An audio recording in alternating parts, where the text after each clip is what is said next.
బంగ్లాదేశ్ మళ్లీ భగ్గుమంది హింసాత్మక అల్లర్లతో అట్టుడుకుతోంది. విద్యార్థి నాయకుడు షరీఫ్ ఉస్మాన్ బిన్ హదీ మరణంతో పెళ్లిబికిన ఆగ్రహ జ్వాలలు ఘర్షణలకు దారితీయడంతో పొరుగు దేశంలో పరిస్థితులు పూర్తిగా అదుపు తప్పాయి. భారత హైకమిషన్లపై దాడులతో కేంద్రం అలర్ట్ అయింది. బంగ్లాదేశ్లో భారతీయులకు అడ్వైజరీ జారీ చేసింది.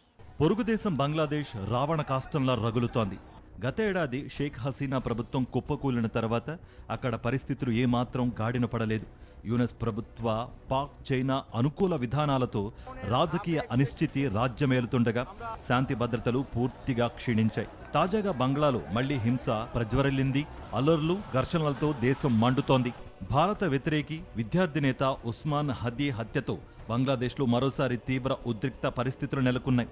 దేశవ్యాప్తంగా హదీ మద్దతుదారులు విధ్వంసానికి దిగారు. షేక్ హసీనా పార్టీ అవామీ లీగ్ ఆఫీసులు, ప్రముఖ వార్తాపత్రికల కార్యాలయాలపై దాడులు చేశారు. The daily star, new age, Prothom Alo వంటి మీడియా సంస్థల ఆఫీసులను ఆందోళనకారులు ధ్వంసం చేయడమే కాకుండా వాటికి నిప్పంటించారు. 25 మంది జర్నలిస్టులు అగ్నికీలల్లో చిక్కుకుపోగా రెస్క్యూ టీం వారిని కాపాడింది. దుండగులతో మాట్లాడేందుకు ప్రయత్నించిన న్యూ ఏజ్ పత్రిక ఎడిటర్ నూరుల్ కబీర్ పై దాడి జరిగింది. వేలాది మంది హదీ మద్దతుదారులు రాత్రంతా ఢాకా రోడ్లపై విధ్వంసం సృష్టించారు. భారతీయులను టార్గెట్ చేశారు. చిటాగాంగ్లోని ఇండియన్ అసిస్టెంట్ హైకమిషన్ కార్యాలయాన్ని ముట్టడించారు ఆందోళనకారులు. రాళ్లు విసురుతూ భారత వ్యతిరేక నినాదాలు చేశారు. దీంతో భారతీయులెవరూ బయటకు రావద్దని ఇండియన్ ఎంబసీ అడ్వైజరీ జారీ చేసింది. అసలు ఎవరి ఉస్మాన్ హదీ? అతడి మరణంతో భారత హైకమిషన్స్ పై ఎందుకు దాళ్లు జరుగుతున్నాయి? గతేడాది జులైలో షేక్ హసీనా ప్రభుత్వానికి వ్యతిరేకంగా జరిగిన తిరుగుబాటులో కీలక పాత్ర పోషించాడు ఉస్మాన్ హదీ. ఆ ఉద్యమం నుంచి పుట్టుకొచ్చిన ఇంక్విలాబ్ మంచ్ రాజకీయ సంస్థలో కన్వీనర్గా కీలక బాధ్యతలు చేపట్టాడు. పూర్తిగా భారత వ్యతిరేకి ఆయన. మన ఈశాన్య రాష్ట్రాలను బంగ్లాదేశ్లో కలిపి రూపొందించిన గ్రేటర్ బంగ్లాదేశ్ మ్యాప్ల వెనుక ఉన్న వ్యక్తి కూడా హదీనే.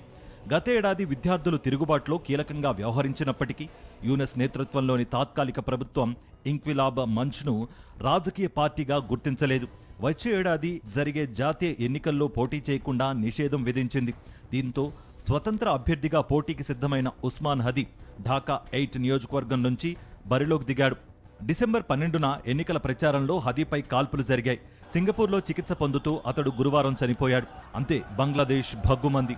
ఆర్మీని రంగంలోకి దించిన హింసను అదుపు చేయడంలో ఘోరంగా విఫలమైంది మహమ్మద్ యూనస్ నేతృత్వంలోని తాత్కాలిక ప్రభుత్వం.